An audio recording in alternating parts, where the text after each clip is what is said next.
All right. It's mock draft season, baby. Podcast 64, Top Shelf Fantasy. This is our second mock draft of the year. And we are doing this with 12 live people. So you will get, we won't be seeing AB in the second round, which is absolutely beautiful. So we have 12 of our buddies, including the four of us, in a mock draft. Again, topshelffantasy.com, Twitter, Instagram, Facebook, Top Shelf FNTSY. But here we go into the second mock draft. Craig, Scotty, Dows. It's season. It's mock draft season, baby. So best time of year. Let's start this thing up. Definitely in May. And we're all pretty in the end of the draft, too. Craig is pick 7. Yeah. Dow's 10. Tom 9. I have 11. I hate just drafting. Just to randomize. If I don't get the number 1 draft pick, I quit. It's just the best strategy possible. You guys should try it out. It seems to work. All right. So without further ado, Tom, you guys all set? Oh yeah. Start it up. All right. Now we're going to start. 3, 2. Didn't even wait for 2. All right. So we got a 2-minute clock on here. I'm hoping our friends aren't, too annoying and take the whole 2 minutes. There we go. Fear Billy coming out hot. Christian McCaffrey is the first pick. I think that's obvious. You don't pick McCaffrey, you're doing the wrong job. Jeff with a quick pick as well. Saquon Barkley going number 2. It's another fair one. Ooh, we're cruising. Okay, All right, slow down. I was gonna say I think you were gonna just see all the running backs go, but Michael Thomas, Zeke goes. Now our friend Dickie, he might take the whole 2 minutes. He'll got this 2 minutes to pick Terry McLaurin. He's got this guy in his head where he just runs around saying Latane, like Tomlinson, AB, like guys that don't even play anymore. He doesn't know who to pick. He's looking for someone who has the number 17. He's trying to trade out of this pick and get 3 4s. Yeah, Diggy with the 5th overall. Calvin Cook. Well, I'll take that. All right, whatever. Better than Chad Ochocinco that he drafted last year. And that was in a real draft. All right, so our first top shelf player is picking. It's Craig at pick 7. Kamara just went right before him. So yeah, so I'm up with basically any option at wide receiver except for Michael Thomas, and realistically down to the 6th running back. Do I go with Derrick Henry, Josh Jacobs? Pretty much the only 2 in that tier. I feel like even Derrick Henry's kind of higher in my opinion. I'm not going to really waste much more time. Derrick Henry is definitely the guy. So, I expect another big season out of him. Yeah, and I think this is going to be the atypical draft here where Josh Jacobs comes off the board. It's my turn to pick. We've only seen 1 wide receiver. I'm sticking true to my word, and I'm taking Hopkins here. Which just means I got to do some RB work later. Yeah, so I'm looking at the draft board in front of me, and I'd love to take one of these top-tier wide receivers that are still available. But with the number of running backs off the board, I have to go running back. I don't necessarily like who's available, but sometimes you got to do things that you don't like in fantasy football, and you got to take Aaron Jones. I mean, I think that's a fine pick, though, right? I mean, you're talking – we've already had – was it 1, 2, 3, 4, 5, 6, 7 running backs off the board? I mean, Aaron Jones is likely to finish as a top 10 running back. So I mean, that if you pick him there, you're probably not getting him back on the turn. I think we have him ranked on our last podcast as running back 7 actually. So Dow's spot on there. I have pick 11. I got my second pick pretty quick, so I'm okay with waiting for a running back now. I think I'm going to go with receiver, and I'm going to go with our consensus number 2, and that's Devontae Adams. Pick 11 the first round. It's the third receiver off the board. The running backs flew off the board. I don't know if that was sheer panic mode. I think maybe at the pick 5 with Dalvin Cook, that guy panicked, and everyone else kind of did too. But let the draft come to you. This is why I don't mind the back end of the draft. My pick again. Mango goes Tyreek Hill and Nick Chubb on the turn there. Yeah, a lot of receivers there too. But like I said, receivers are deep too. So if you don't get that locked in RB1, you might get screwed for the year. I'm high on Joe Mixon this year, so I'm just going to take him. I feel like that's safe right there. And Dows, you are on the clock. Ooh, and now I got a decision to make. So right now I'd like to grab a wide receiver based on who's available at running back. It seems like that's probably the way I'm going to go. I mean, I've got the likes of Fournette, Sanders, Gordon, Eckler, Carson, yada, yada, yada. Nobody that's really jumping out at me like I got to have this guy.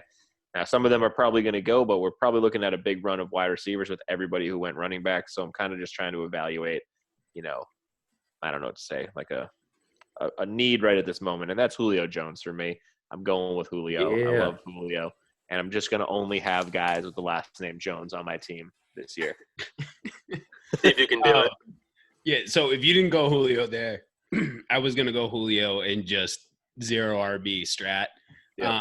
But this is the point in the draft where you can see what the draft board shakes out to be. And because running backs are so thin, if any of these guys in the next, 10 picks at least 4 or 5 running backs, I'm screwed. So I'm taking Miles Sanders here, and that's the direction that I'm headed in. I was really kind of hoping you didn't. I mean, but Tom, there. I mean, if you don't take him there, you're not screwed. But the tiers on the way back are completely shot. Yeah, you're looking at timeshare guys as your starting running backs, and that's just not a place you want to be in fantasy. Or an Adam Gase led running back. All right, Craig, what are you thinking? So I'm disappointed. Both Miles Sanders and Chris Godwin went right after. Right before my pick, that would have been the guy I would have gone for. I'm definitely higher on him than Mike Evans, who is still on the board. Looking at other wide receivers like Amari Cooper, Kenny Golladay, Adam Thielen, as far as what's listed at the top, which I don't have one, which is unfortunate. However, I definitely like a player I find in a much higher tier at the running back position, which is Austin Eckler. I'm going to go with him. I'm going to go 2 RBs, Henry and Eckler. Eckler is going to be able to get me a lot of, PPR points. I think that he is poised for a big year this season, and without Melvin Gordon, I can definitely see him being, finding himself into a tier above where he's listed right now. So going 2 RBs is not too terrible when I have the 2 running backs that I have, which is Henry and Eckler. No, I think that's a great pick there. Like I said, look at the receivers on the board now, and you scroll down. You're pretty comfortable with what you will get in the 3rd round. And another panic mode from our buddy here. Mahomes went, and right after that, our buddy with the guy in his head picks Lamar Jackson. He got scared. These quarterbacks go quick. He's always so scared. Us at Top Shelf, I think we can all agree we don't agree with picking quarterbacks this early. We're fine with waiting on quarterbacks for at least a couple more rounds or even towards the end of the draft. If you especially get in a mock lucky draft. Lamar Jackson or Mahomes falls to you in like the late 3 or the 4, I'll have that conversation with you. But in the first 2 rounds, you got to go some other direction. But that's not it. That's not the move. Yeah, and after Lamar Jackson, it went Mike Evans, Le'Veon Bell, Amari Cooper, and now it's the last pick in the 1st round. 2nd round. In the 2nd round. Yeah, the Chris McCaffrey team. Start over again. Whatever he wants. I He already drafted 2 players. Kenny Golladay. Nice. And now the first pick of the 3rd round. And it is nice to be on the turn. I know I made like a little joke that I would quit if I wasn't the first overall pick, but to dictate on either end of the board is fantastic, and you can start a swing. Yeah. Cooper Kupp went first pick of the 3rd round. Oh, sorry, Katie.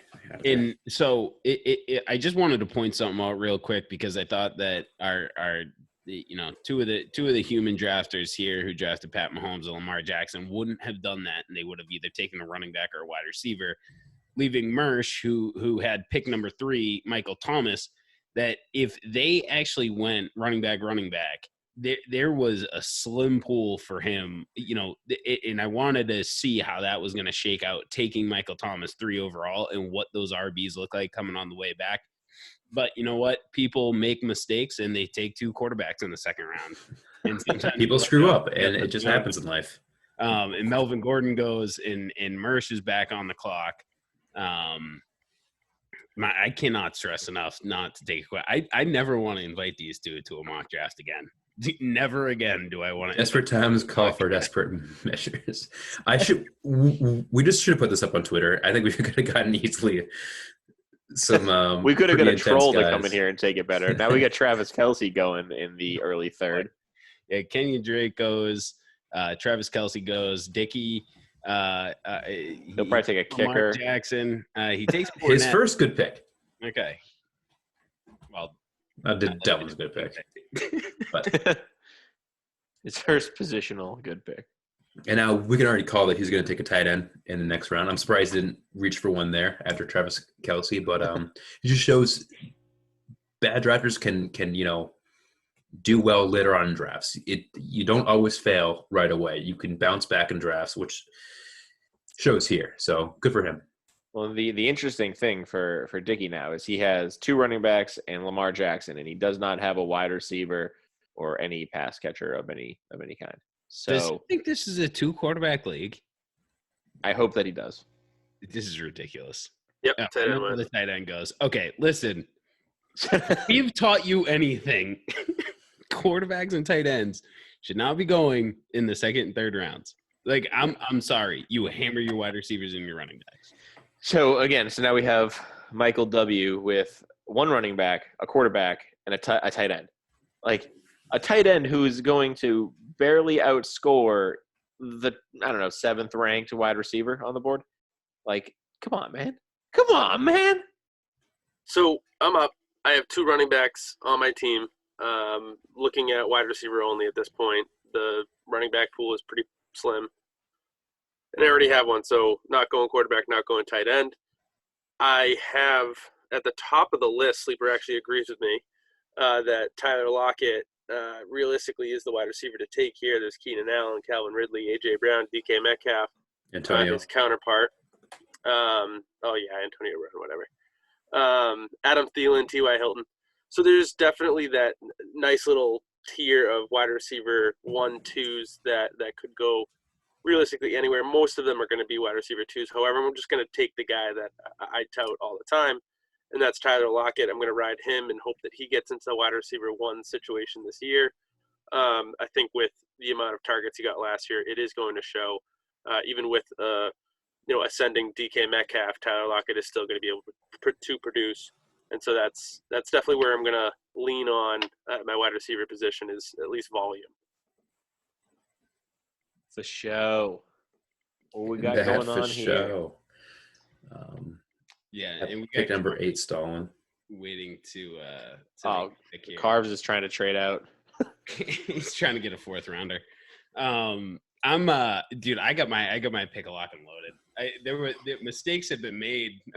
Here we go. All right, so I'm taking Mark Ingram. Oh, beautiful! I had him queued up. I cannot believe he lasted this long. To be completely honest, like I don't know how this happened. Like Craig, you already had 2 running backs. I can get going. Tyler Lockett there, but to me, Mark Ingram is just getting disrespected. I think in the 3rd round is great. And Daz, you're on the clock now, so I'll let you walk through. Yeah, I'm going just with a running back. I was gonna take Mark Ingram, so now I just got to reevaluate. And this is what happens when me and Tom draft close to each other. More often than not, it's just me screaming at him for stealing my players, as it is. So now, really, I'll just tell you straight up. I'm trying to decide between Chris Carson and James Conner. I'm going to go with Chris Carson. I do think that they're both guys that could easily lose their jobs this year, but I think Chris Carson has a little bit better of a situation, and I think he's going to have a little bit more rope with which to run. Yeah, I mean, he's proved everyone wrong the last 2 years, so I think that's a very safe pick there. His fumbles concern me. Is mostly it does, but Pete Carroll doesn't care. Yeah, he just doesn't care about his fumbles. And Rashad Penny stinks, so whatever. Yeah, he's on the outs. My turn now. I have receiver, running back. I'm on the turn. But there's one running back I really want to get. I have him ranked higher than anyone else in top shelf, and that's the rookie CEH on the Chiefs. I want to get him now before it's too late. Think he finishes as a top 12 guy this year. So that's my thought process there. I want to get him. I got him. What up? Get him. After him went Devin Singletary and then David Johnson. I just threw up everywhere at my house. David Johnson's is a very, very interesting thing. I know Dow's has him ranked like 69, giggity. Me and Tom have him ranked more, reasonable for fantasy, but this is a guy that people might think he's a bounce back high in RB1. Some might think he's a bust RB4. So let someone else decide that fate. No, thank you. Right now I'm going to go wide receiver, and there's a few people that I do want, but the guy I'm going to get is the guy I kind of talked about a lot in our last podcast, and that is Allen Robinson. Another typical me taking on Allen Robinson, Craig taking Tyler Lockett kind of thing. Happened pretty much in every league last year. Yeah, we had a shotgun bet on it last year. I mean, and they both finished pretty good. You got him at wide receiver 13, which is almost right where you had him, right? You had him at wide receiver 11. So I had him at 11, yeah. Yeah, your value's right there. Yeah. Here's a guy that we didn't talk about at all in our consensus, or whatever you want to call it, our consensus wide receiver rankings. At least maybe I missed it. But T.Y. Hilton still on the board. Nobody's really showing him much love. I'm going to go ahead and take him because I love T.Y. Hilton. Maybe I had him ranked higher than you guys, and that's why we didn't talk about him. But with Phil Rivers showing up in Indianapolis and T.Y. really for almost his whole career playing a full 16 games until last year, I love T.Y. in that situation. He's got a solid running game around him. There's no reason he can't go out and perform. So I'm shocked we didn't talk about him in our top 24, but maybe he was on that cusp. I think he was 25 or 26. Okay, yeah. Yeah, he came in at consensus 27. And just hint, wink, wink, you had him the lowest. Did I? Yeah. He's going to have to go out with 32. He's going to have to go way up. You're the reason he wasn't in our top 24. You son of a gun. Okay, I'm really hurt because I want to draft another running back, but I don't know that I can take the risk of Todd Gurley again, and there's just nothing there that I particularly am willing to take the risk on. I already have Miles Sanders and Mark Ingram. I have DeAndre Hopkins. I think A.J. Brown, who's going to be my pick here, is going to slot in very well as my wide receiver too. So I'm liking the way it's shaping up, but man, somebody is going to have to take a risk on Todd Gurley, and it's going to be a big risk. So would you take a risk on Gurley or David Johnson first? Which one? Gurley. Yeah, Gurley. Which is why I'm kind of surprised David Johnson won that early when you still have running backs like James Conner, Marlon Mack, even a Kareem Hunt kind of thing, Raheem Mostert. I don't know why you would take David Johnson before those guys when those guys are more proven on their teams. Yeah, I mean, it was a poor pick by that person too, because their team composition. Remember, at some point in time, you have to assess the risks that you're assuming, and that team only had one wide receiver: Tyreek Hill, Nick Chubb, and Devin Singletary. So David Johnson's their third wide receiver, and they passed on Robinson, Hilton, and A.J. Brown, right? So consider team composition, before you try and make a risky pick as well. And what other risks are better, like Todd Gurley being a better risk than David Johnson. Mark Andrews went. Craig, you're on the clock. Yeah. I'm taking Mark Andrews. Unfortunately saddened that A.J. Brown went before me because I think that was the wide receiver that I was going to go with. Again, I've already had the two running backs that I started off with the team, so I am going to be looking at wide receiver again. Within that same area, I have Juju Smith-Schuster ranked right behind A.J. Brown, and then Courtland Sutton right behind him at 12 in my individual rankings. And so I'm going to go with probably a not popular pick. And people are going to say I'm reaching way on him, but I absolutely believe that Juju is in for a bounce back year. Had 1,500 yards, 111 catches going into the season this past year. So that was his 2018 stat line. And with Ben Roethlisberger coming back, I fully think Juju is going to be right back into the wide receiver 1, maybe 2, that cusp area of wide receivers. And I got him in the 4th round, which is an absolute steal when you consider last year he was going at the end of the 1st, early 2nd. So that's why he was a big letdown. I think a lot of people in fantasy, players always have, what have you done for me lately? And, like I said last podcast, I'm totally wiping out last year. I kind of have to for a player of his talent with his quarterback coming back. So after that, the team that, for whatever reason, started off his first 3 picks with Pat Mahomes and George Kittle, a quarterback and a tight end, he gets Keenan Allen with a new quarterback. So that's a high-risk team. And then James Conner goes after that. And then Odell Beckham, DK Metcalf. Yeah, and I just want to jump in real quick. Know what you're doing in your draft. We have a team right now that has 3 running backs and 1 quarterback. They don't have a wide receiver, and they're waiting until the 5th round to pick their wide receiver 1. You can lose your league at the draft, and these are ways to do it. Drafting a quarterback in the 2nd round, drafting a tight end in the 3rd round, choosing to ignore the wide receiver and the running back depth. We say it over and over and over again. Hammer, hammer, hammer, wide receivers, running backs. You're gonna, if this was a real league and we turned it into anything, you would not see these teams at the top of the league. No, not at all. And you said it perfectly. You can lose your league at the draft. You can't win your league at the draft. You can position yourself well. You can't win it, but you can 100% lose your league day one, before day one. Preseason, you've lost. Right, and I think that's what you're seeing here. But we're seeing teams pick the players, the running backs and the wide receivers that are going to help set them up. There we see the risk on Todd Gurley. So after DK Metcalf, it went Ertz, Calvin Ridley, Todd Gurley.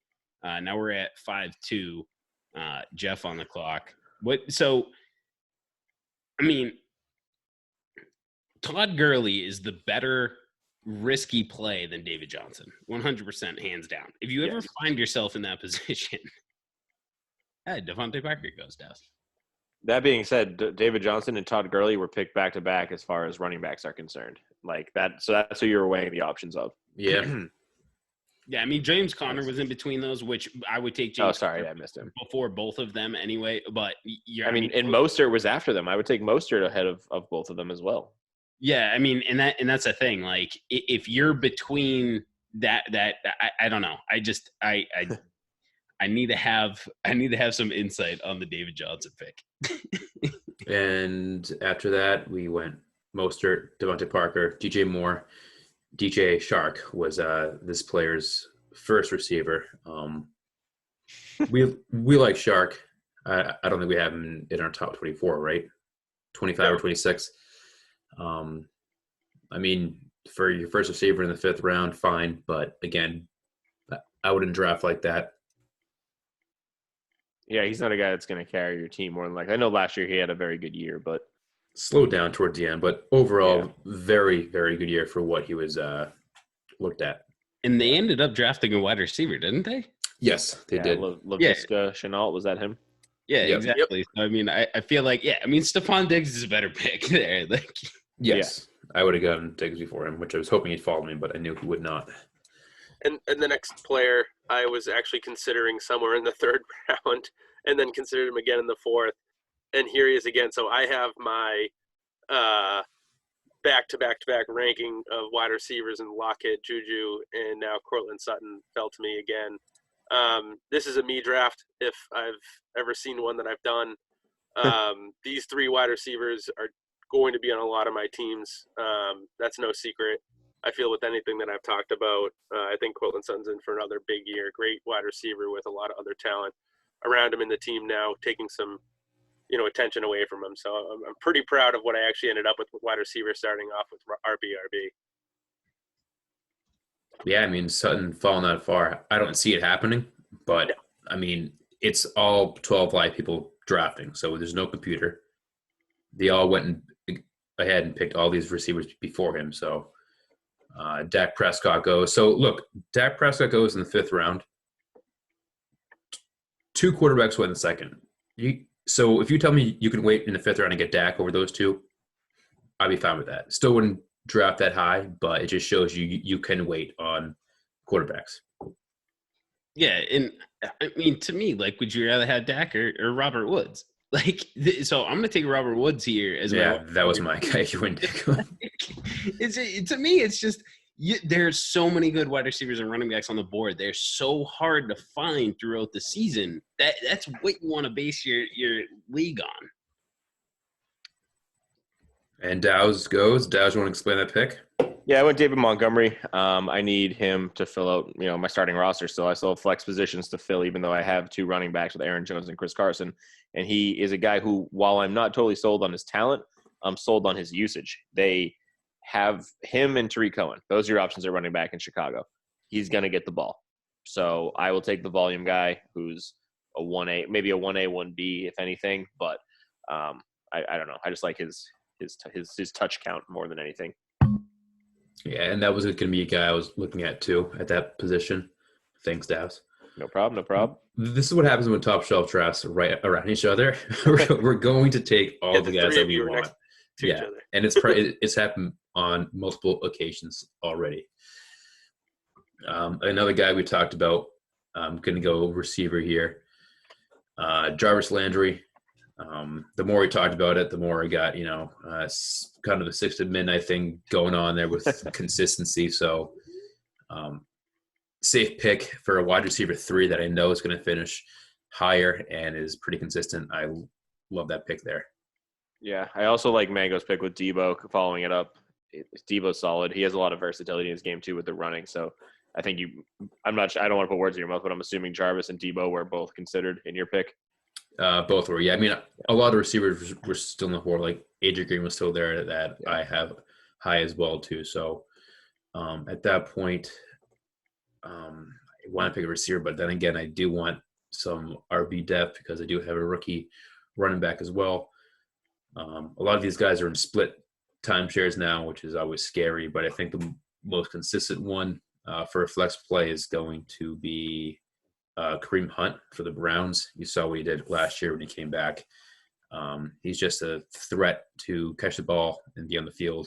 If Chubb ever goes down, he becomes a RB1 right away. Yeah, 100%. His upside is undeniable. So I took David Montgomery last pick, so I really have to go wide receiver here. Well, I guess I don't have to, but I'm going to. The question is just so I'll tell you straight up. I'm looking at AJ Green and Tyler Boyd. And I'm like, which one do I take in this offense? AJ Green, who knows how much he even wants to be there.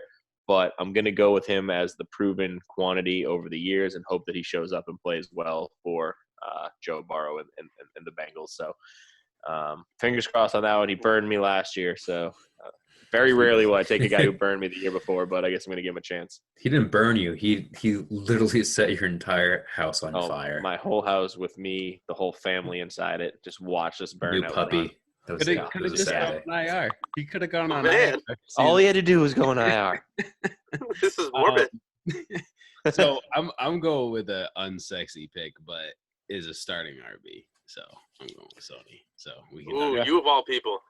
Yeah, I like the pick at this. And Jonathan Taylor right afterwards too. Yeah. First rookie. No, CEH. Rookie. Oh, CEH. Yeah, first one. My issue with the rookies are that with all this COVID stuff going on, like guys who are in a potential timeshare, like Jonathan Taylor and Marlon Mack, the Colts want to win. They're going to give the ball to Marlon Mack until Jonathan Taylor can prove it. So I don't know that Jonathan Taylor is going to give you that early season value that you need out of a running back to succeed. I'm not willing to, sacrifice all of that with a rookie running back. I mean, granted, I like Jonathan Taylor way better than Sony, but I just think from a redraft perspective, it's difficult. I think we all have Mac over Taylor in all of our rankings. Yeah. So anyway, I'm up. Jonathan Taylor was definitely someone that I was thinking about, but it actually forces me to take someone that I really should take. And most players out there should really look at in the 6th round their starting flex. If you're drafting right, this is really where you're going to be looking. And the perfect flex player of all time. Yes, he has a new quarterback, but he's going to get a ton of receiving work again, and that's James White. Love it. Love don't James know how White. many times, I'll end up bringing him on my team. He's just, for whatever reason, always consistent, always going to get you those 10 points. That is a perfect flex play. So that's, and even if I have an issue with, Eckler or Henry, which I don't foresee happening, James White is going to slot in as a perfect RB2. Yeah, and so I was actually between James White and Sony. Those are the two guys that I was between when I was trying to make the pick. And then carry on goes. But, I feel like this is the point in the draft where if you're looking RB, James White and Sony, even though maybe they are going to split, some of the actual touches, they're the most consistent ones to project what those touches are going to be. You can't project carry on out touching DeAndre Swift. You can't project DeAndre Swift out touching carry on. I'm looking at the tier of these guys right now, and I'm rethinking my rankings. I know Sony's going to end up with 8 touchdowns on the year. Do you know what I mean? That's an RB3. James White is going to end up with 60 catches. It's just those proven things. You don't know what Jonathan Taylor is going to do. So after Kerryon Johnson goes, after Craig takes James White, Kerryon Johnson goes, Terry McLaurin goes. Terry Digglebits. And we saw this coming too for this guy. If you ever want to draft next to someone in a draft, you draft next to this guy. He'll take the same exact guys every single year, regardless. So it's safe, and you can kind of build your draft around that. And it's always a fun time. Tevin Coleman goes, and then Tyler Boyd. So 2 receivers after I took AJ Green. I think that's fair value. Marquis Brown just goes. That's another one who I was looking at, but he's a little bit of too much of a burner, a Deshaun Jackson type that he scares me to take, but I love him. I hope he does well. I do like him this year too, but I think he went right around where he should be going. I think the only way I take Marquise Brown is if I'm the Lamar Jackson owner. I think that's really the only way I'm going to go for him. He's a perfect little Deshaun Jackson type where, he'll be perfect wide receiver 3 for you. Will win you some weeks. He's not going to lose you weeks. Yeah. So.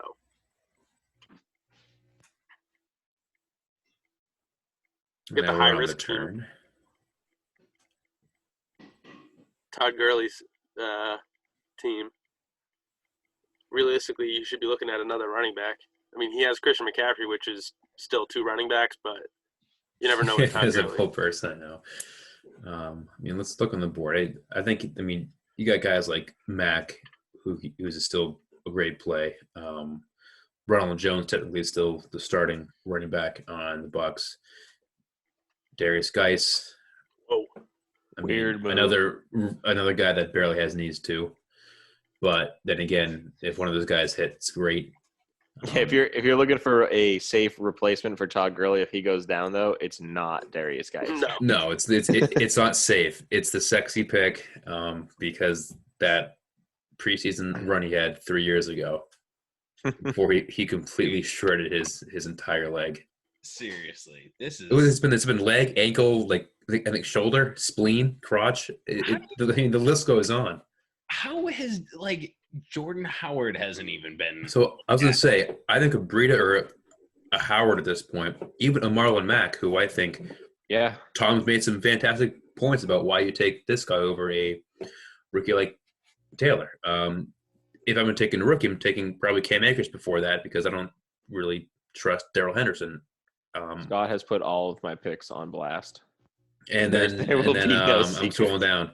If Cam Akers makes it to me, I'm taking Cam Akers. Okay, well that's comforting knowing that he wasn't making it to me. But in a redraft league, in a dynasty league, it's different. Redraft, I think Cam Akers off the board before Jonathan Taylor, just because I think there's a lot more opportunity that he does take that role quicker. Right. Yeah, and with redraft too, the way that at least we do it in our league with the keeper players, keeping them 2 rounds ahead of where they're drafted. I would take Cam Akers with the hopes that next year he's my 5th round keeper. I'm ecstatic if that happens. And that's a lot of leagues nowadays too.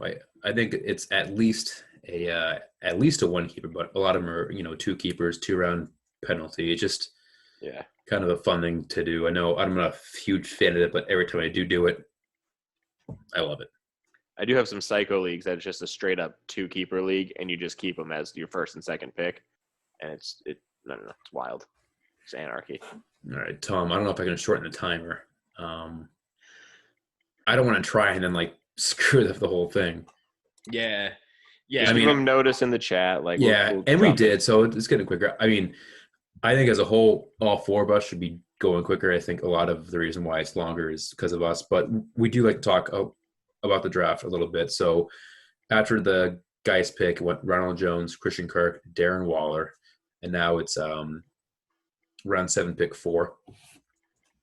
Can we just talk about, though, like the tight end drafting?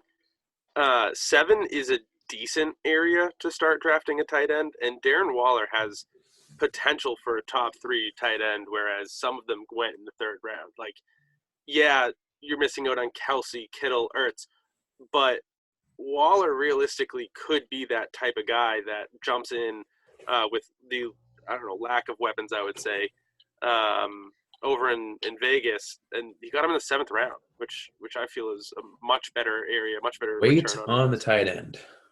Yeah, I mean, it's a great point, right? Like, you can be a top 3 tight end, and you know, you're getting him after 4 or 5 rounds after Travis Kelce, George Kittle. But if you're picking Travis Kelce, George Kittle, you're passing up Mark Ingrams, you're passing up Devin Singletary's, Chris Carson's, CH, Adam Thielen, Tyler. Like, you're passing up all of these guys to go get that number 1 tight end when you can wait 5 rounds and get yourself a Darren Waller. Yeah, and then after that, the guy I wouldn't shut up about is Cam Akers. And, of course, Marlon Mack, another guy we said it's a safe pick around this time. Again, those 2, I think, were one of the last 2 that you can kind of get who are definite starters on their team to start the season. Yeah, it's unfortunate. I wish I could have had Cam Akers fall to me, but I'm going to be up after this next pick. I'll let you know what it is, but I'm going to start in on my thought process so you guys can go quicker on yours. I'll have to go over and shift to wide receiver at this point. Like I had mentioned about Darren Waller, he would have been a guy that maybe I would have jumped at tight end. There are 2 others, Hunter Henry, Evan Engram, that I feel are worthy for a 7th round draft pick, especially with, you know, the down season. You know, Engram didn't really play much last year, but he is a big piece of that offense that we've seen before. And he'll jump in right back where he left off. And then Hunter Henry's got a rookie quarterback. So those are also tight ends that I would think about. And still waiting on the pick before me. But wide receivers that I'm thinking of, okay, so Julian Edelman just went. If I were That's to actually a good pick in the 7th round. In the 7th round, I think that would have been good as well. However, you know, I personally have James White. I feel like those 2 are trying to take targets from each other. Don't know exactly what I would have done there if I had the both of them on my team. Wide receivers really do take a dip. Let's see. Michael Gallup, Will Fuller, Marvin Jones, Mike Williams. Let's see. Emanuel Sanders, new team. Sammy Watkins, maybe. Jerry Jeudy. I'm not, you know, in the 7th round, I really kind of want something that's going to get me a lot. And that's going to be a player that, even if he only plays 4 weeks, those 4 weeks he's going to get me a win. And that's Will Fuller. He's going to get a touchdown every 2 catches. So, you know, I'll add that in to my, you know, second flex or wide receiver 3 if needed. Yeah, I was actually looking at Will Fuller too, because I was like, what's the only common denominator for Deshaun Watson this year in his receiving core? Will Fuller. Yeah, he's the number 1 now. So I mean, Brandon Cooks went before him, which I would not have done. Right. In that offense. But we got one turn before Tom, Dow's, and me. I think it's been a slow clock for this round. We're bumping that down. I know. No, but I think we are going to have to really speed it up us next 3 picks. I mean, we've had plenty of time to really look at it and have a few options. So, yeah, I mean, and so I'll just give you my thought process right now. Like, I feel comfortable where I'm at a wide receiver perspective. I was going to draft Will Fuller if he was there, but since he's not, I think the guy I'm leaning towards is Matt Breida. So Matt Breida just got picked. Awesome. Were you leaning that way? And this is why I should always have two or more options when it comes to your pick.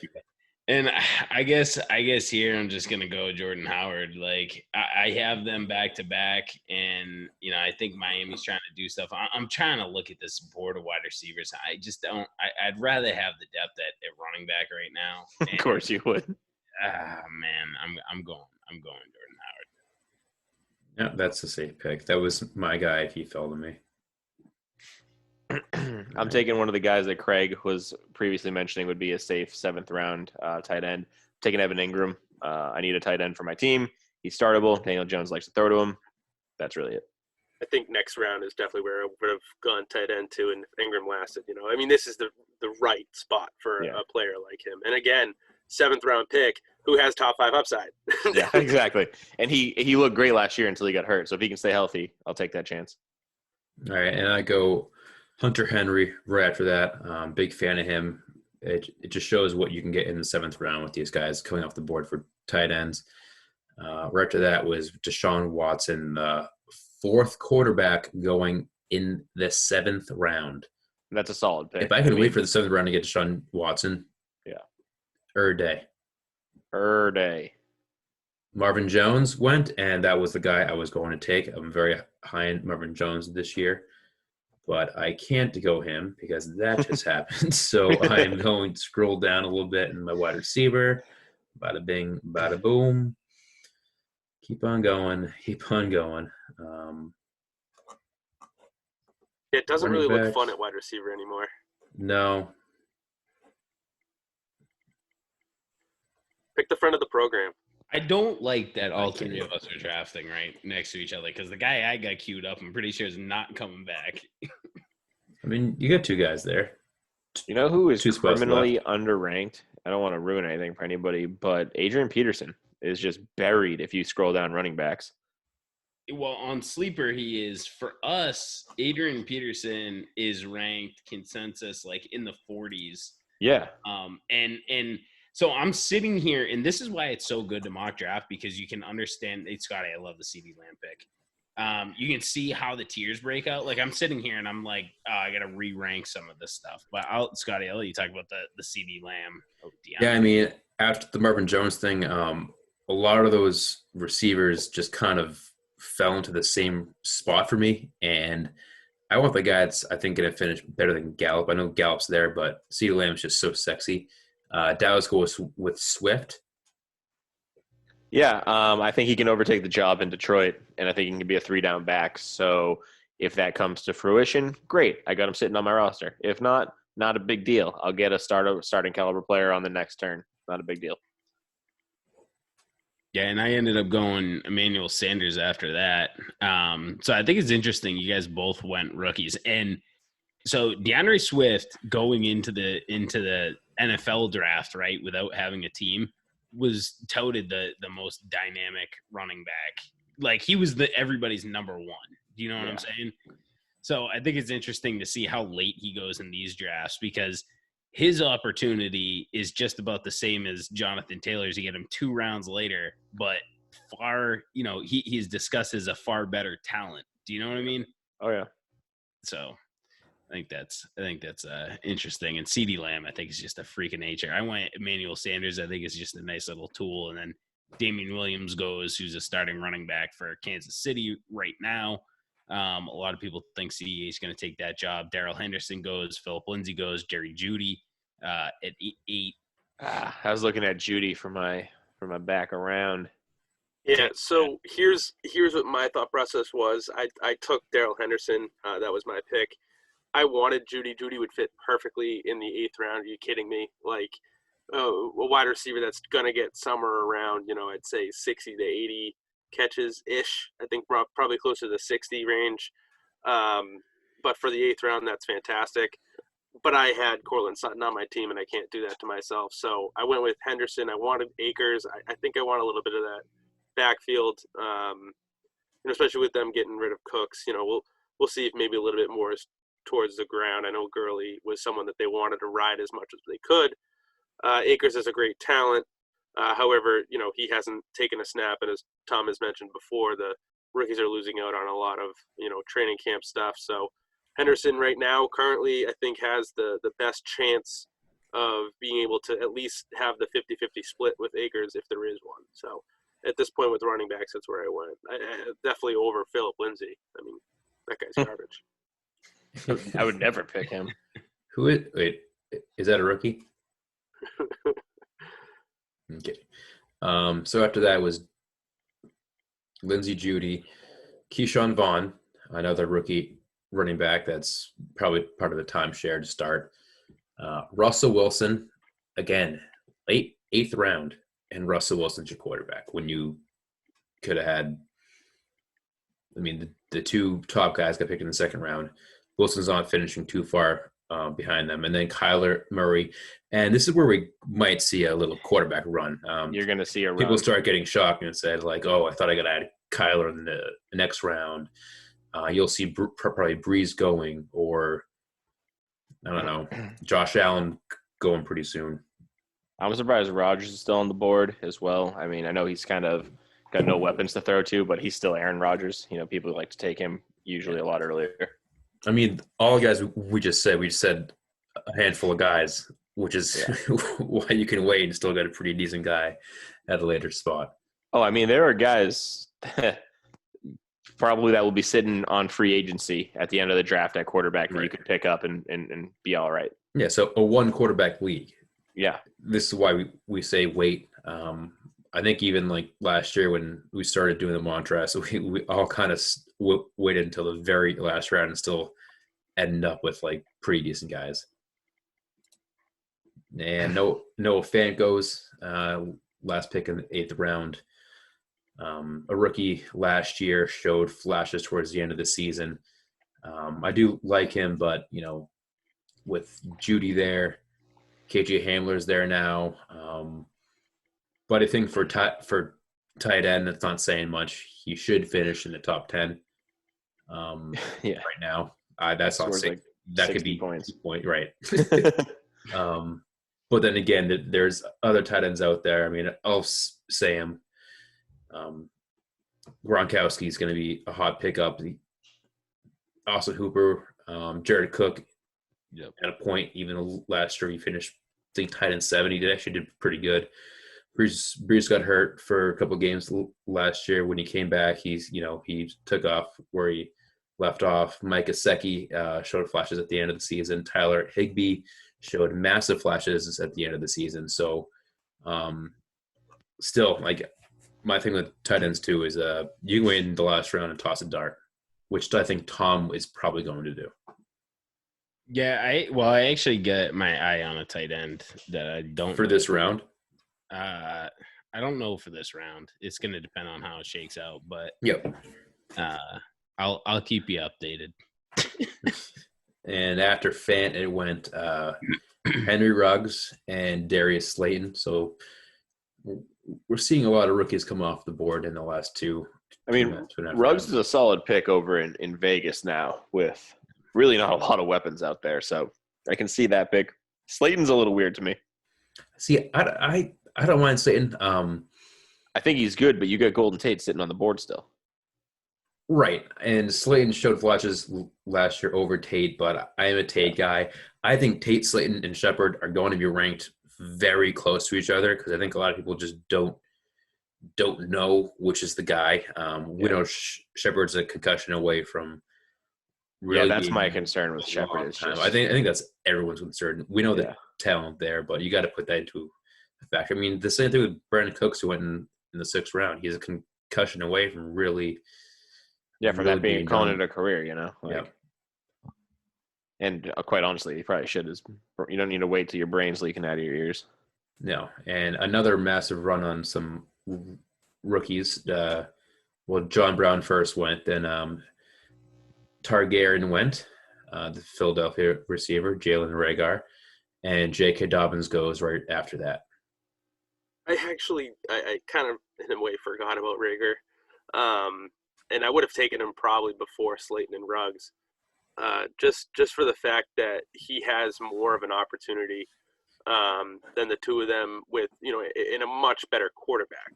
I think that's realistically where I look at and take Ruggs down is, he may be a fantastic dynasty ad kind of thing maybe, but he still has Derek Carr throwing him, and then Darius Slade. Jones he's a good quarterback, but I don't know how he doesn't compare well, I feel, to Carson Wentz. So that's my thought on Rager. I think realistically now at this point, I do have a few. I'm on the clock. Gronkowski went after J.K. Dobbins. I have a few, which is way too early, by the way. Rob Gronkowski it's going to be an interesting year for him. Into a team that already has two tight ends. Yeah, he has Kittle too, so it's just very interesting. LaFleur is never getting invited back to do a mock draft. So let's see. Yeah, I think I'm going to go with another skill position. Don't want to give away my hand for my next round, but I'll go with a guy that I think is going to get a lot of targets again, like he did last year. They lost Jamison Crowder's my pick, and they lost Robbie Anderson. So I feel like he's going to get another, pretty fair workload that's going to be sent over in New York.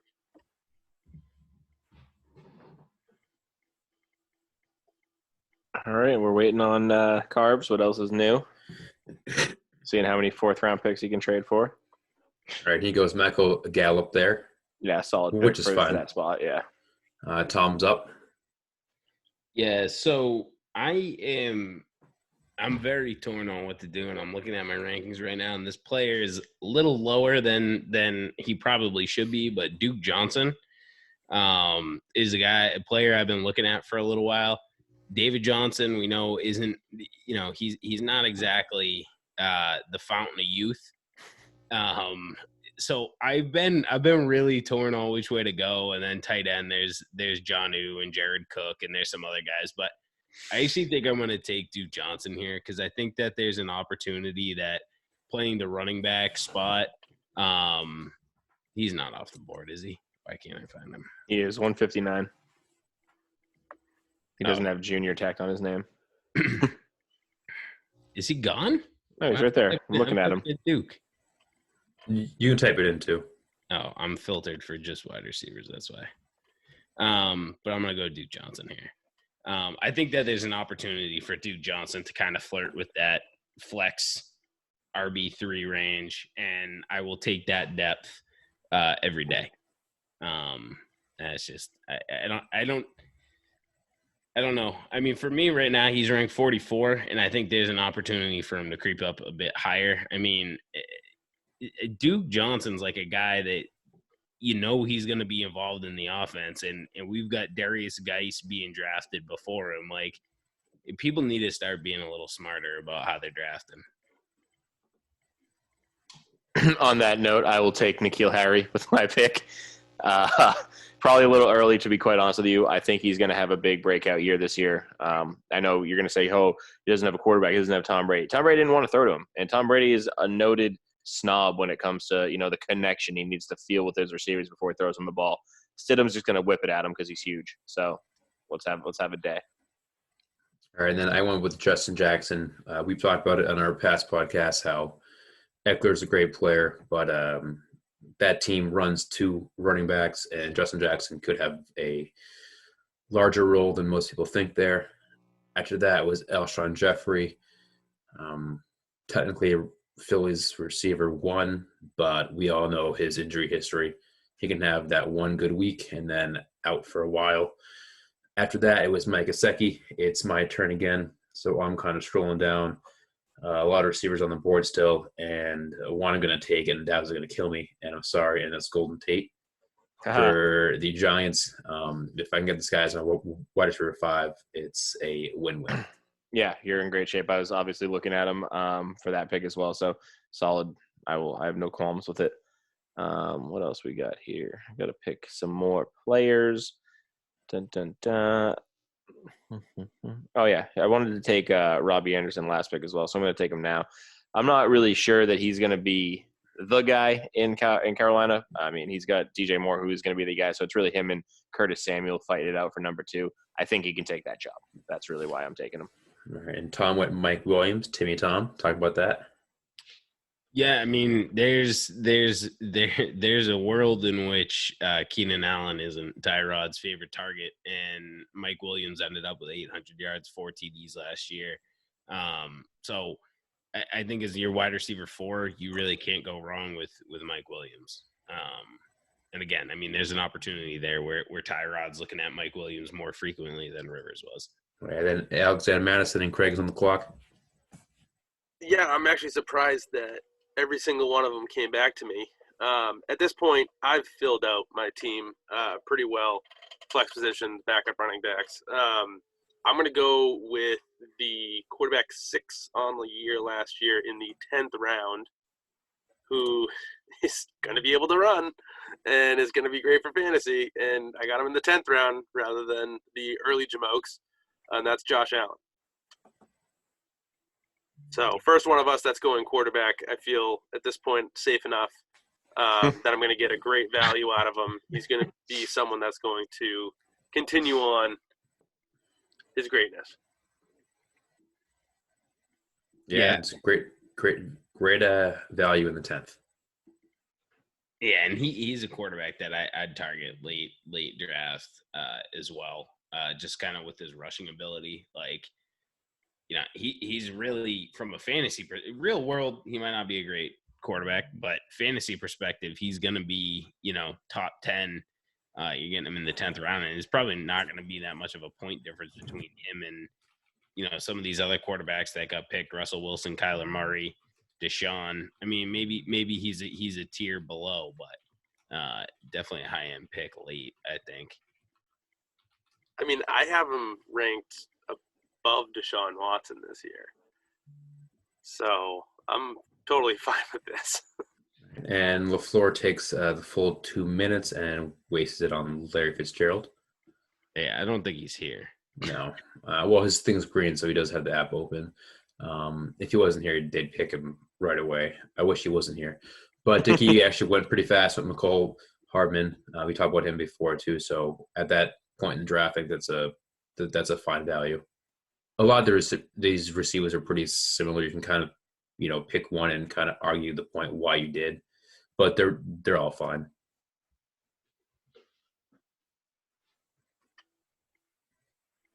And as we wait for another very important pick, Justin Jefferson, wide receiver. Derrick's just picking all rookies. Wow, he has a lot of rookies. Yep. Zach Moss goes right after that. The Buffalo guy is going to take all of Singletary's touches. Oh, I'm just kidding. No. But backup running backs. I mean, if I had Singletary, I would take him. But damn, Quincy Enunwa is still on the physically unable to perform. No, he's out for this year. Oh, it's already confirmed he's out? He's already out. He's missed the last 3 years, I think. I think they said that he played one game on his 4-year contract they gave him. And it was like a 4-year, $24 million. It was a decent contract. I mean, he did have like half good season. T. Higgins by Jeff. That's a solid pick at this point. Yeah, it's fine. After that one, Curtis Samuel to end the second round. Got a few rounds left. Probably should have done one last bench spot, but I'm hoping the last round is just those, you know, dart throw guys that we all talk about, and that kind of goes fast. But I mean, probably wrong on that. And another quarterback, Drew Brees. Which is wild. I mean, not too long ago, Drew Brees was, you know, one of the first quarterbacks off the board. And he gets another weapon in Emanuel Sanders. Yeah. I think instead of letting this run out to the 15th round, we should probably wrap the podcast up because we're going to be sitting here with silence talking about dart throws for a bit. I mean, I don't know what you guys think, but. As far as the podcast goes, I feel like we could just say to check out the post that we'll make on Twitter or Instagram or wherever. And yeah, just for see the last couple or whatever it is, yeah. I mean, there's going to be a vote. We definitely got to get voting on who's got the best team. Yeah, sure. I mean, we can keep the recording going and still talk about it, but cut the podcast kind of short, though. Yeah, so So on YouTube, it will be the full mock draft, but with the podcast, it's only going to be the important rounds, as everyone's taking a very long time to make a mock draft pick. But hey, what is this, our first time appearing on YouTube with our faces? Yes, we are very sorry. This is how we look. Yeah. I know you Apologies. expected like a Matt Damon, Ben Affleck, Boston type people, but this is what Boston people look like, and I'm sorry. You know, they always say we had a face for radio. I'm not gonna lie, I didn't know you were recording this. Yeah, I You mean, picking your nose, Tom? My background is legitimately the main house. The main house. My background is our trophy. So Jeff went, but Jeff went Latavius, and then it went Michael Pittman Jr. Took this guy a full 60 seconds to make the pick. And then right away, Tom Brady. I think that's great value there too.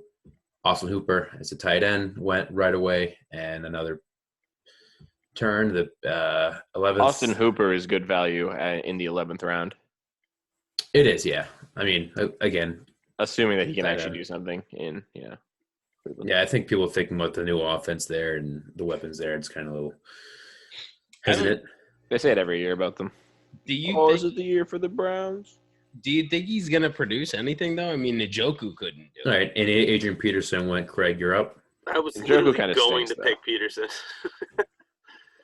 So You there remember goes that. you remember the Browns on Hard Knocks, and Njoku was on the catching machine. He couldn't catch anything. Just like 20 in a row. Just drop. It's like, oh man, He's a freak athlete, though. But if you can't catch the ball, then Yeah. it's a pretty big thing to have. All right, so I'm going to go with wide receiver 2 with a tremendous quarterback, and that is friend of the program. I took my guy, Lazard, the Komodo Alan Dragon. Lazard. That's a good one. Lazard. And then after that, Sammy Watkins, the other Lizard King. Lizard Kings back to back. Those I like Lizard boys. Them Lizard boys. And then we got T-Pain, little Tom Penny up right now. Look at this. Scotty, myself, and Dow's, all without QBs. I'm going Carson. Yeah, I'm about to change that as well. Yeah, I was like trying to get ahead of you guys on getting a quarterback. I'm going Matty Ice. Can't run for anything, but I got Julio Jones, and I like to stack my wide receiver QB. Yep. I'm also going to wait now. Yeah, I'm still going to wait. At this point, I'm looking at the board. I'm like, all right, we can just toss some one out there later on. I'm going to go over receiver right here, and I'm going to go with my boy Anthony Miller. Anthony Miller. This point is fine. I mean, you got Allen Robinson. God forbid something happens to him. Miller would be the next guy up. So after that, Tariq Cohen goes. That's the end of the 11th round. Now start the 12th round, and I'll go with my quarterback next, I believe. Actually, no, I'm just going to wait still. But you can keep waiting, right? You're the I'm only going to wait. one I'm going to wait a long time. All right, next is me. I usually don't pick 2 tight ends in a row, but it's kind of intriguing, and I still won't. And I will go with Chase Edmunds. Oh, you son of a gun. Little handcuff there for Kenyan Drake. I know Dowds thinks it's going to be more of a split backfield. If that's the case, then Yeah, I love that love it. pick. I was just going to take him, so F you.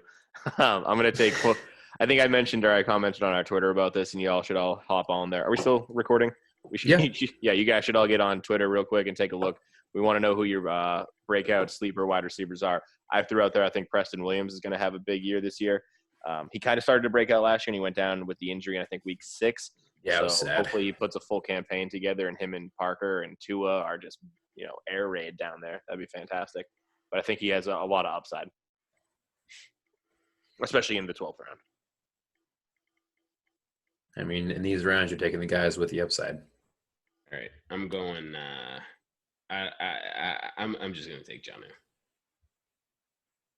Yep. There you go. Dude. I mean, I'm not a big Johnny guy. Never have been. I love Johnny. I think you could have gotten other tight ends before him. Like I would take a Jared Cook all day before I take a Johnny Smith. But that's just me. Cook's just more proven Johnny Smith.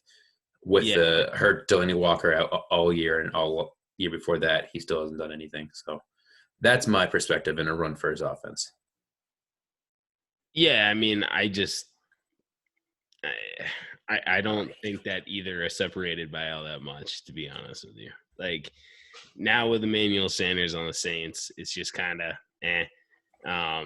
and I think that Jonnu flashed what he can do, and if he doesn't, then he doesn't. It's my 12th round pick. Yeah, this is what you're committed to at tight end. Like I think there's a world in which Jonnu, can have some good weeks, and Jared Cook may, see targets go to Emmanuel Sanders. So if I lose the pick, I'm willing to be wrong on my 12th round pick. Yeah, that's true. I mean, I would even pick like a Tyler Higbee or a Goddard over him, but that's just me. After that, Damian Harris went and Craig. Yeah, Rashad Penny, our cousin. The Penny boys. I was deep down in the running backs and was like, holy crap, there's no one that actually has like guaranteed playtime. And I think that Rashad Penny might be the last one. He will, whether Carson has the whole workload or not, Penny's going to get some play. And realistically, that's just kind of what I'm going to end it at running back. I don't think I'm going to get any more on the team. That ends it with 5. After Penny went Sterling Shepard, Deontay Johnson, Tony Pollard, Jamal Williams, and Tyler Higbee, and Chris Herndon to end the second round.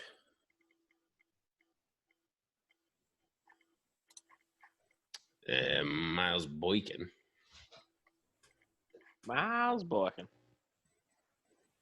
A.J. Dillon. Still can't believe Green Bay took A.J. Dillon. No, That's crazy. I'm not over it. I don't think I'm going to get over it. I refuse to get over it. I don't even want to get over it.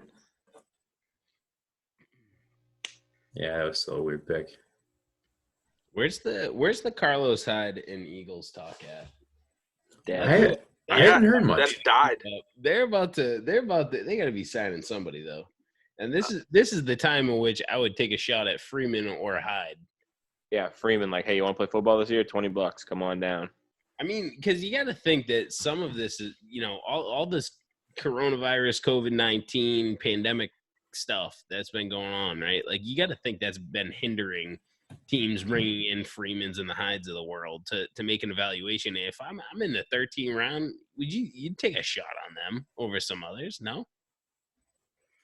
Oh yeah, I mean, yeah, I totally just would. to hope they sign on, just so you have the the rights to them. You can cut them if they don't sign anywhere in whatever you deem enough time. Oh, Randall Cobb, the $9 million man or $27 million man. I'm all guaranteed, baby, or $18 million guaranteed. Nuts. Good for him. Yeah, exactly. He has a great agent. Whoever his agent should be everybody's agent. Yeah, Rashad Perriman went. Randall Cobb went again, like you said. Naheem Hines goes. I think that's a great pick. That was my next guy. Aaron Rodgers. Oh, nice. You needed that second quarterback with Pat Mahomes. This is why. Nice job, what a waste. Nice job, bud. Don't be that team that tries to stack those quarterbacks just to screw the rest of the league because it never works out. No, you think I've done it. I've tried it. You think, oh, I'm going to sell this guy. I had Drew Brees like 3 years ago. I was like, I'm going to trade him. I'm just going to pick him and I'm going to trade him. And nobody in the league would trade with me. Nobody needed to. They're just like, have fun with your 2 QBs, Dow's. I was like, oh, this didn't go according to plan. Come on, guys. Come on. Just give me anybody. Oh, it's me. This is my bad. Come on, Tom. I'm trying to pick it up. Just before it got to you, Tom, I took Brandon Ayuk. He was the draft pick for the San Francisco 49ers wide receiver. They had him as their top wide receiver, and they really liked their Arizona State guys. So I just went with him, deep shot in the dark, 13th round. Then it went J.J. Arcega-Whiteside and Tom Europe. Thank you. Yeah, Tom. Yeah, I took Denzel Mims because they got rid of Robbie Anderson, but they drafted some plays like him. So, yeah. I hate anybody tied to an Adam Gase offense, though. Maybe I should rethink that pick. Derrick Cook. Can you guys just – I guess maybe don't want to ruin anything, but do you guys all have tight ends? You do. All right. So O.J. Howard went, top 5 rounds last year, and he has not been picked, and it's the 14th round. Yeah, I know, but got picked somehow. And last year, I mean, even with the Gronk getting signed this year, I think he still goes around this spot. That's just crazy. Jared Cook went, Hawkinson went, Devin Funchess went. I'm going to grab my quarterback before anyone steals this guy. Phillip Rivers. Quarterback 3 before he got hurt last year, and he's going to have another great year. Matt Stafford. I'm taking this guy in every one of my drafts. Love it. Love him. Maybe This guy in the 14th round. Maybe I should look further into Matt. I just never really personally liked Matt Stafford. But you got to take the personal thing out of fantasy. I know. Hey, I don't like Tyreek Hill, and I'll never draft him, so I feel you. I'll have to look more into it because that affected my Kenny Golladay ranking for sure. Fantastic pick, Dows. Yeah, I saw him chilling out here a while ago, and I was like, if he falls deep enough, I'll take him. Raquel Armstead. If Fournette, for some reason, either gets hurt or moves on, he seems to be the heir apparent in Jacksonville, even though they barely used him last year. So we'll see. I mean, if Fournette gets traded too, like the Oh, yeah. talks, I mean, he's probably the next guy up. So pretty good. All right. Pretty All right. So, would you take Freeman or Hyde? Unsigned running back. I would take Hyde. Woohoo! Shotgun bet. I would expect signed. Hyde I mean, to be signed Hyde's the one sooner than that's Freeman. in signing talks, and Freeman's been notified by no team. I'm taking Hyde because I think he's got the best chance to sign with the team. Yeah, because I think Freeman is Freeman's your classic, been not like, touched. you got to wait for an injury in camp, and then Freeman's there. But with a shortened camp and COVID camp, who knows how that's going to look. There might not be any injuries in camp if they're not allowed to touch each other. Well, Yeah, yeah. it's true. That's true. I just feel like if a team signs Carlos Hyde, they're signing him to use him. Do you know what I mean? Yeah. Well, Like, it's all about the destination. Whoever ends up taking the secondary running back role in Philadelphia is a great person to have, no matter who it is. Right. That's why I need to find that out soon. Somebody needs to sign him. There's still some So- guys out here, though. So I didn't have a tight end. I was the last one to take one. I went with a guy that blew up and was one of the week 1 waiver or week 2 waiver pickups last year. I mean, they signed in Greg Olsen, who's just old and probably going to break down pretty quickly, and I don't really think he has the job over him. So I took Will Dissly. That's a good pick this late because we've kind of talked about this too. Like, let your late round picks be the guys that in the first 3-4 weeks you know what their role is going to be, and that's kind of what Dissly fills, right? Yeah, I can easily drop him. Didn't waste too much draft capital on him. It's also the tight end position, which I hate. So if later on I'm not trading for Travis Kelce, I'm just going to stream tight ends. I don't care. Yeah, and then we go DD, Paris Campbell, McFarland Jr. I actually really like Anthony McFarland Jr., but he's just a sprinter. Antonio Gibson, Justin Hill, Drew Lock. The problem is you see McFarland go, and you still have Jalen Samuels on the board. I'm Right. curious. It's because McFarland's the new guy. He's a Yeah, rookie. McFarland's the new Sexy guy. name. Right. He's the shiny new toy. Exactly. Malcolm Brown still on the board. Dafk. Just reading through some names as I go past them. Mohamed Sanu still on the board.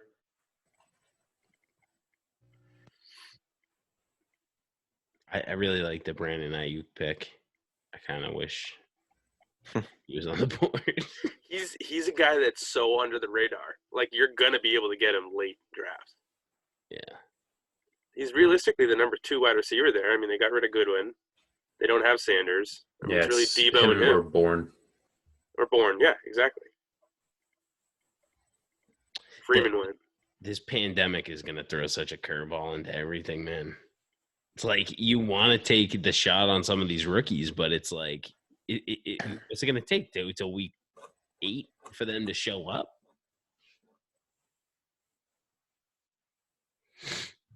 Jack Doyle, Chase Claypool.